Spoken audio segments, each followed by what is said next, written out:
আমরা আজকের এই ঐতিহাসিক জনসভা থেকে সরকারের কাছে পরিষ্কার করে বার্তা দিতে চাই, আগামী ফেব্রুয়ারিতে নির্বাচনের যে টাইমলাইন আপনি ঘোষণা করেছেন, অথচ সেই নির্বাচন সুষ্ঠুভাবে সম্পন্ন করার জন্য অন্তর্বর্তীকালীন সরকার প্রধানের জাতীয় ঐক্যমত্য কমিশনের যে ঐতিহাসিক দায়িত্ব ছিল, সময়ের কাজ সময়ে শেষ করে সমস্ত রাজনৈতিক দলকে ঐক্যমত্য সৃষ্টি করে নির্বাচনমুখী করা, এখনো আপনারা সেই পরিবেশ তৈরি করতে পারছেন না। কোন রাজনৈতিক চাপে, কোন পরাশক্তির অঙ্গুলি হেলনে জাতিকে আপনার বিভ্রান্তির মধ্যে ঠেলে দিয়েছে? আমরা সকল রাজনৈতিক দল একমত হয়ে জুলাই ডিক্লারেশন, জুলাই ঘোষণা আমরা দিয়েছি। সেখানেও আমরা দেখেছি জনগণের আকাঙ্ক্ষা আপনারা পূরণ করতে পারেননি। আজকেও আমরা বলবো সেই জুলাই ঘোষণাকে সংশোধন করতে হবে। আমাদের 24-এর গণ অভ্যুত্থানের প্রেক্ষাপট টানতে গিয়ে অনেক ঐতিহাসিক সত্যকে আপনারা এড়িয়ে গিয়েছেন। জুলাই ঘোষণাতে শাপলা চত্বরে ওলামায়ে কেরাম ইসলামের জন্য যে কুরবানি দিয়েছেন সেই ইতিহাস আনা হয়নি।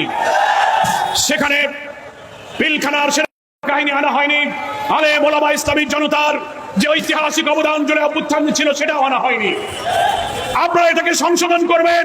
তারপর জুলাই সনদ, জুলাই চার্টার নিয়ে ন্যাশনাল কনসেনসাস কমিশন সকল রাজনৈতিক দলকে নিয়ে চেষ্টা চালিয়ে যাচ্ছেন। অনেক দিন হয়ে গেল, 2 মাস ধরে নেতৃবৃন্দ চেষ্টা করছেন, কিন্তু একটি দলের প্রভাবের কাছে আপনি মাথা নত করে আমাদেরকে কেন প্রভাবিত দেখছেন না? আমরা সবাই বলেছি জুলাই সনদকে আইনি ভিত্তি দিতে হবে। একটি বড় দল বলছেন সংবিধানের সংশোধন আইনি ভিত্তি দেওয়ার এই কাজগুলো এখন হবে না, নির্বাচনের পরে যে পার্লামেন্ট আসবে তারাই এসে নাকি সেই কাজগুলো করবে। তাহলে জাতির প্রশ্ন, কেন এই সময় নষ্ট করে 2 মাস ধরে জুলাই সনদের জন্য সময় খরচ করলেন?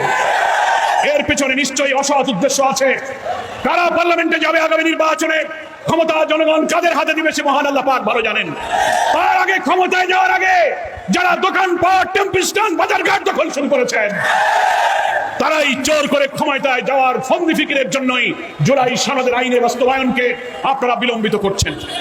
আমরা আজও পরিষ্কার বলি, গতকালকে ঐক্যমত্য কমিশনের সব দলের প্রতিনিধিরা বলেছেন জুলাই সনদের আইনি ভিত্তি দেওয়ার পথ পন্থা আমরা দেখিয়ে দিয়েছি। পিআর পদ্ধতি ছাড়া বাংলাদেশে নিরপেক্ষ নির্বাচন হবে না। অথচ একটা বড় দলের স্থায়ী কমিটির নেতারা বলছেন পিআর কি খায় না মাথায় দেয়। কেউ বলছেন পিআর, যে দেশের লোকেরা ইভিএম বোঝে না তারা পিআরও বোঝে না।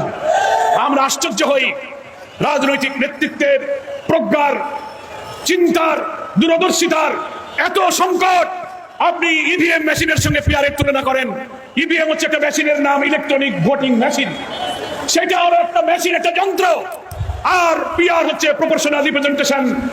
সকল ভোটারের মূল্যায়নের মধ্য দিয়ে কালো টাকা, পেশি শক্তি, কারচুপিকে বন্ধ করে একটা কোয়ালি পার্লামেন্টে, একটা উন্নত পার্লামেন্টে সকলের অংশীদারিত্বের ভিত্তিতে নিরপেক্ষ নির্বাচনের ব্যবস্থার নাম হচ্ছে পিআর পদ্ধতি। পৃথিবীর 90টি দেশের বেশি জায়গায় পিআর পদ্ধতি চালু আছে। সেই পদ্ধতির মধ্যেও 601টা পদ্ধতি আছে। বাংলাদেশের উপযোগী যে কোনো একটা পদ্ধতি বাছাই করে পার্লামেন্টের প্রস্তাবিত আপার হাউস, লোয়ার হাউস 2 জায়গাতে পিআর বানতে হবে।